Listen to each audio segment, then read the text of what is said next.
আসলে বৰ্তমান যেটো অৱস্থা হৈ আছে এই অৱস্থাটোত মানে কোনেও একো ক'ব নোৱাৰা ধৰণৰ পৰিৱেশ এটা হৈ আছে এজন দুজনকৈ মানুহ জয়েন হৈছে মই আকৌ এবাৰ নমস্কাৰ আসলতে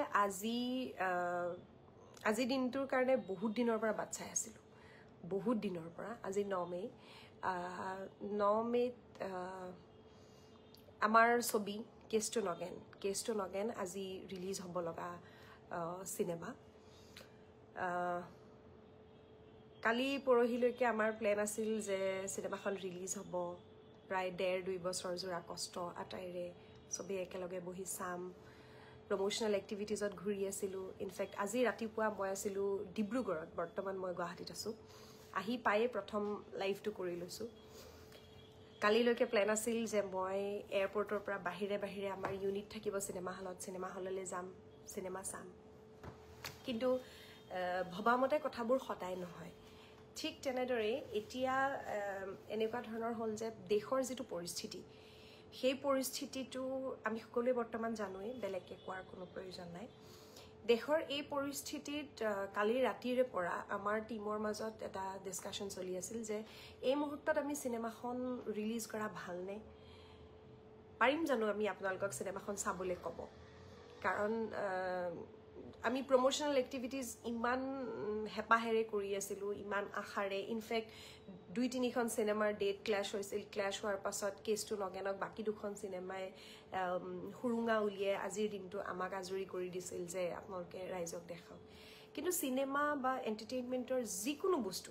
ৰাইজৰ বাবে বনোৱা হয় আৰু আমি সিনেমাৰ কৰ্মী বা শিল্পী বুলি নহয় বাৰু মই অভিনেতা বুলি এই সকলোবোৰ আমি হয় কিন্তু প্ৰথমে আমি ভাৰতীয় নাগৰিক আমি দেশ প্ৰথম আমাৰ বাবে সদায় গতিকে এনেকুৱা এটা অৱস্থাত আজি দুপৰীয়া আমাৰ এটা সিদ্ধান্ত লোৱা হ'ল এটা কালেক্টিভ ডিসিশন লোৱা হ'ল যে সিনেমাখন আমি আৰু এতিয়া আজিৰ দিনটোত মুকলি নকৰো আমাৰ দুইজন প্ৰডিউচাৰ জামানদা আৰু হামিদদা দুইজন প্ৰডিউচাৰক আমি এটা প্ৰশ্ন কৰিছিলোঁ যে ইতিমধ্যে যেহেতু হল বুক হৈ গৈছে ইতিমধ্যে গোটেই হৰ্ডিংছ লাগি আছে এখন হৰ্ডিঙৰ কিমান পইচা দিব লাগে মান্থলি তেওঁ কিমান দিনৰ পৰা সেইখিনি বুক কৰি থৈছে গতিকে সেইখিনি কি হ'ব দুইজনে একে আশাৰে কৈছিল জামানদাই কৈছিল যে মই বিয়াৰ কৰিম কাৰণ দেশৰ ইমান সংকটজনক অৱস্থা এটাত সিনেমা ৰিলিজ কৰাতকে আগত আমি চিন্তা কৰিব লাগে যে আমি আমাৰ সেনাসকলৰ লগত থিয় দিব লাগে আমি আমাৰ যি কৰ্তব্য সেয়া কৰিব লাগে নাগৰিক হিচাপে বৰ্তমান সময়টো উৎসৱ পাৰ্বণ ফূৰ্তি আনন্দৰ নহয় কিন্তু তাৰ লগতে দুখো লাগিছে যে এটা টিম যাক নতুন ল'ৰা ছোৱালীয়ে বৰ হেপাহেৰে বৰ আদৰেৰে কৰা সিনেমাখনৰ একেবাৰে শেষৰটো খোজ আছিল আজি একেবাৰে শেষৰটো কাৰণ যেতিয়া পেহেলগাম এটেক হৈছিল আমিতো জনা নাছিলোঁ যে 9 তাৰিখে এনেকুৱা এটা সিচুৱেশন আহিব বা আমিতো জনা নাছিলোঁ যে পেহেলগাম এটেক হ'ব তাৰ পাছত যে আকৌ সিচুৱেশন এনেকুৱা হ'ব তাৰ পাছত যে মক ড্ৰিল হ'ব ওয়াৰৰ কাৰণে ইমানখিনি আগবাঢ়ি যাব সিমানখিনি আমিও জনা নাছিলোঁ সেই কাৰণে আমিও একচুয়ালি প্ৰমোশনাল এক্টিভিটিজ আগবঢ়াই আছিলোঁ কিন্তু যিমানে দিন আগবাঢ়ি গ'ল সিমানে এই কথাবোৰে আমাৰ মগজুটো ক্ৰিয়া কৰিছে কৰি আজি একেবাৰে শেষত এটা সিদ্ধান্ত লোৱা হ'ল যে কেছ টু নগেন আজি যিমান হলত আছিল সব হলৰে শ্ব'জ কেনসেল কৰি দিয়া যাব হেতু আমাৰ ফালৰ পৰা ডিসিশন লোৱা হ'ল কোনো ধৰণৰ আমাৰ ওপৰত বাধ্যবাধকতা নাছিল যে সিনেমাখন ৰিলিজ কৰি দিলে কিন্তু আমাৰ মানসিকতাই আমাৰ দেশৰ প্ৰতি থকা দায়িত্ববোধে নকয় যে আমি আজি সিনেমা ৰিলিজ দিব লাগে কাৰণ সিনেমাখন ৰিলিজ দিলেই নহব সিনেমাখন চাবও লাগিব আৰু এই সিনেমাখন চাবলৈ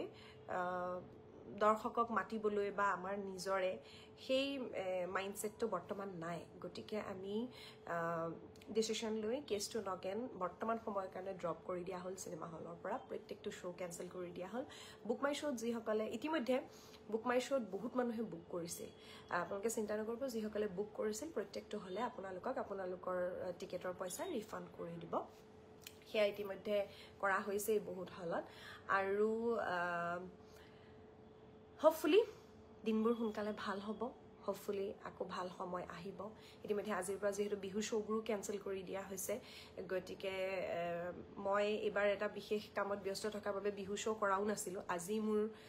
ডিব্ৰুগড়ত বিহু আছিল প্ৰথম আৰু শেষ বিহু এইটো বৰ্ষৰ প্ৰথমখন আৰু শেষৰখন বিহু গতিকে বিহু শ্ব'জো কেঞ্চেল কৰা হ'ল তাৰ লগে লগে বৰ্তমান যিটো পৰিৱেশটো বৰ বেলেগ ধৰণৰ হৈ আছে সেইকাৰণে আমি চিনেমাখন ড্ৰপ কৰি দিলোঁ আৰু এয়া আমাৰ নৈতিক দায়িত্ব বুলি ভাবোঁ এয়া আমাৰ আমি চিনেমাখন বনাইছোঁ চিনেমাখনত জড়িত হৈ থকা শিল্পীসকলৰ মানসিক কষ্ট হৈছে কিন্তু একে সময়তে আমাক ভালে ৰাখিবৰ কাৰণে সীমান্তত জোৱানসকল দেশৰ প্ৰতিনিধিসকল তেওঁলোকে অহৰহ যুঁজি আছে গতিকে এই সময়ত সকলো ভাৰতীয়ৰ লগত আমি একত্ৰিত হৈছোঁ ভাল দিন আহিব যেতিয়া ভাল দিন আহিব তেতিয়া কেছ টু নগেন আমাৰ বৰ হেঁপাহৰ বৰ মৰমৰ চিনেমা এইখন এই চিনেমাখন আমি আপোনালোকৰ ওচৰলৈ লৈ যাম আৰু স্পেচিয়েলি কেছ টু নগেন চিনেমাখন আচলতে এখন কমেডি আৰু ছাছপেন্সেৰে ভৰা চিনেমা হাঁহিবলৈ এই মুহূৰ্তটোত হয়তো কাৰো মন যোৱা নাই মন খুলি হাঁহিব হয়তো আপোনালোকেও নোৱাৰিব এতিয়া ঘৰতেই হওক বা চিনেমা হলতেই হওক কিন্তু কেছ টু নগেন আমি সাজিছিলোঁ আপোনালোকক হহুৱাবৰ বাবে মনোৰঞ্জন দিবৰ বাবে কিন্তু সেই মনোৰঞ্জন আৰু হাঁহিৰ সময় হয়তো এতিয়া নহয় সেয়েহে আমি যেতিয়া সময় আহিব তেতিয়া কেছ টু নগেন আপোনালোকৰ ওচৰলৈ আকৌ লৈ আহিম বহুতে বাৰু লাইভটো চাই আছে কিন্তু মই নাজানো কিয় ইয়াত কমেণ্টবিলাক অহা নাই কোনোবাই যদি কমেণ্ট কৰিছেও কমেণ্টবিলাক অহা নাই মই সেইকাৰণে দেখা নাই হয়তো ছেটিংছত কিবা ভুলো থাকিব পাৰে মই জাষ্ট গুৱাহাটী আহি পাইছোঁ আৰু আহি পাই পেলাই ভাবিলোঁ যে প্ৰথমেই এটা ভিডিঅ'ৰ জৰিয়তে কৈ লওঁ কাৰণ আমাৰ গোটেই মানুহখিনি যেতিয়া একেলগ হ'ল মই তেতিয়া নাছিলোঁ মই আহি আছিলোঁ আৰু সকলো কুশলে থাকক ভালে থাকক ভাৰতৰ জয় হওক দেশ মাতৃ জয় হওক আৰু আহিব ভাল দিন আহিব আমি সকলোৱে আকৌ হাঁহিম আকৌ একেলগে নাচিম একেলগে গাম একেলগে চিনেমা চাম কিন্তু সেই সুস্থ বাতাবৰণ ঘূৰি নহালৈকে সকলো কুশলে থাকক সকলো ভালে থাকক